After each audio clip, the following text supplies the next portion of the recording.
Hello friends, welcome to life experience education. मैं हूं प्रवीण कुमार शर्मा और हम इस सीरीज में इंडियन पॉलिटी को क्वेश्चंस के थ्रू कंप्लीट करते चल रहे हैं। ये है हमारा पार्ट 11 और इसमें हम जो कवर अप करेंगे टॉपिक को वो है द यूनियन एग्जीक्यूटिव और इसके अंदर है प्रेसिडेंट को हम कवर करेंगे। इसके रूल्स क्या होंगे, रेगुलेशंस क्या होते हैं, पॉलिसीज क्या होती हैं, इसकी पावर्स क्या होती हैं, इसको इम्पीचमेंट पे कैसे लाया जाता है, ये सब हम कवर अप करेंगे। और आप सभी क्वेश्चंस को साथ साथ सॉल्व करते चलें और लेक्चर के बाद कमेंट सेक्शन में जरूर बताएं कि आपने कितने आंसर्स को सही किया है। तो स्टार्ट करते हैं लेक्चर को बिना किसी देरी के क्वेश्चन नंबर फर्स्ट के साथ।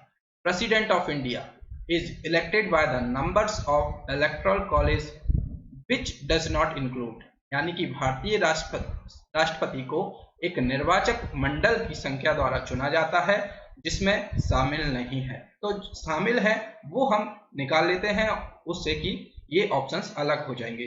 तो इसको जो हम इलेक्ट करते हैं प्रेसिडेंट को, उसमें कौन कौन कंप्राइज होते हैं?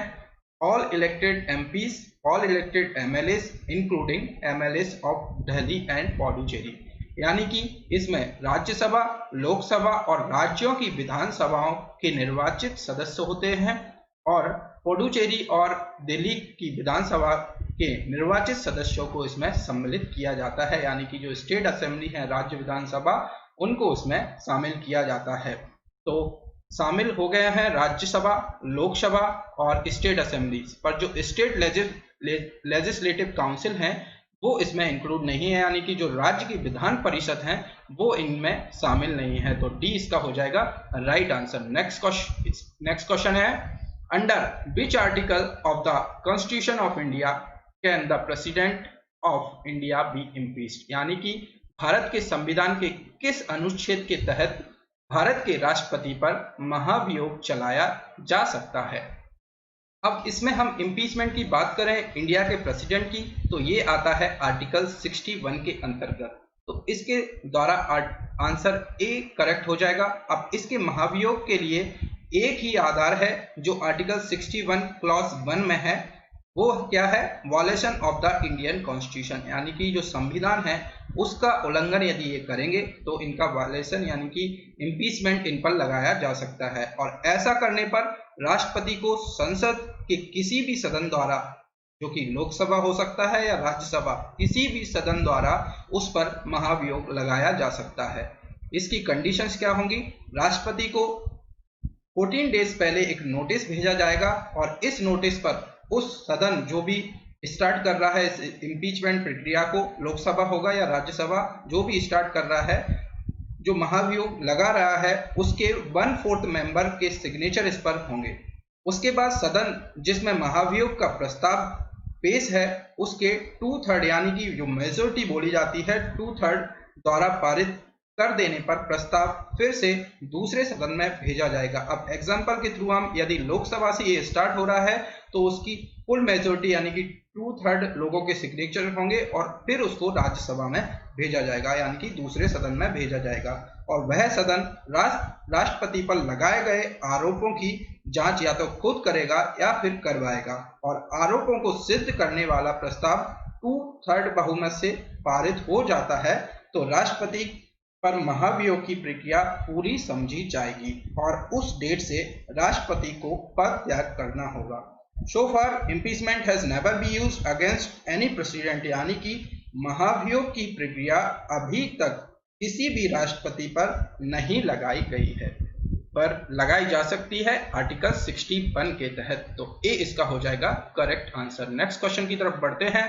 Who holds the power to appoint the nominees from Anglo-Indian community in the लोक सभा, यानी कि लोकसभा में एंग्लो इंडियन समुदाय के प्रत्याशियों को नियुक्त करने की शक्ति कौन रखता है? तो हमने कल बात की थी कि जो प्रेसिडेंट होगा भारत का, उसको किन की नियुक्ति करने का अधिकार है। तो इसमें भारत के प्रधानमंत्री हो गए, प्रधानमंत्री की सलाह पर मंत्रिपरिषद के अन्य सदस्यों का भी नियुक्ति भारत के राष्ट्रपति द्वारा ही की जाती है। सर्वोच्च एवं उच्च न्यायालय के मुख्य न्यायाधीशों, साथ में भारत के नियंत्रक एवं महालेख परीक्षक, राज्यों के राज्यपाल, साथ ही में राज्यों के मध्य समन्वय के लिए अंतरराज्यीय परिषद के सदस्य और एंग्लो इंडियन समुदाय के प्रत्याशियों की नियुक्ति और भी कई लोगों की नियुक्ति प्रेसिडेंट द्वारा की जाती है। तो राइट आंसर इसका हो जाएगा प्रेसिडेंट ऑफ इंडिया द्वारा ये किए जाते हैं एंग्लो इंडियन समुदाय के प्रत्याशियों की नियुक्ति।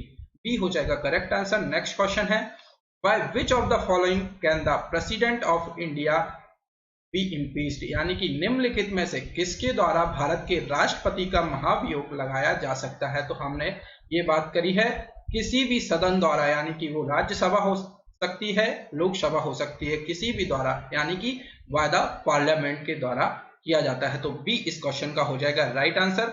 इसका डिस्कशन हम क्वेश्चन नंबर 2 में कर चुके हैं, तो कोई प्रॉब्लम नहीं होगी क्वेश्चन को सॉल्व करने में।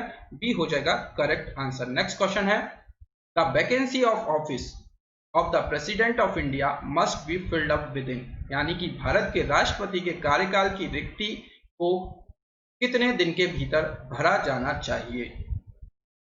जो राष्ट्रपति के पद की जो रिक्ति है, यानी कि उस जो फिल्ड करना है उसको 6 महीने यानी कि 6 मंथ में भरने का प्रावधान दिया गया है, यानी कि राष्ट्रपति की रिक्ति को 6 महीने के अंदर भरना होता है। अब जब राष्ट्रपति पद की रिक्ति पदावधि यानी कि उसका टेन्योर कितना है 5 वर्ष का है, उसकी समाप्ति से पहले ही उसका निर्वाचन पद्धति को कर लिया जाता है आर्टिकल 62 क्लॉज 1 के तहत। किंतु यदि उसे पूरा करने में कोई विलंब हो जाता है, देरी हो जाती है, तो राज अंतराल ना होने पाए इसके लिए यह उपबंध है कि राष्ट्रपति अपने पद की अवधि समाप्त हो जाने पर भी तब तक पद पर बना रहेगा जब तक उसका उत्तराधिकारी पद धारण नहीं कर लेता। तो ये राइट आंसर हो जाएगा 6 मंथ तक उसको फिल करना होगा। नेक्स्ट क्वेश्चन है the constitution authorities the president to make provision for discharge of duties of governor in extraordinary circumstances under the, यानी कि संविधान में राष्ट्रपति को असाधारण परिस्थितियों में राज्यपाल के कर्तव्यों के निर्वहन के लिए प्रावधान करने का अधिकार है। अब जो आर्टिकल 160 है उसके तहत ये बताया गया है कि जो राज्यपाल के कर्तव्यों के निर्वहन के लिए प्रावधान करने का उसको अधिकार है।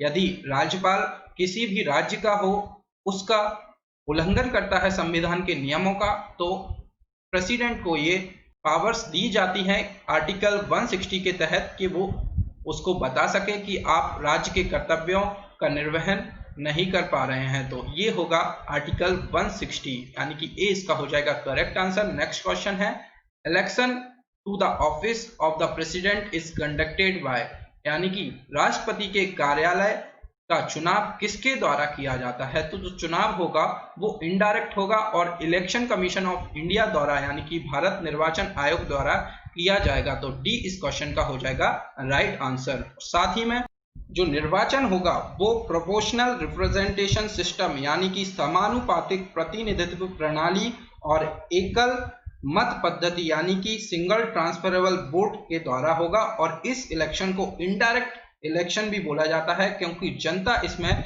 डायरेक्ट पार्टिसिपेट नहीं करती है।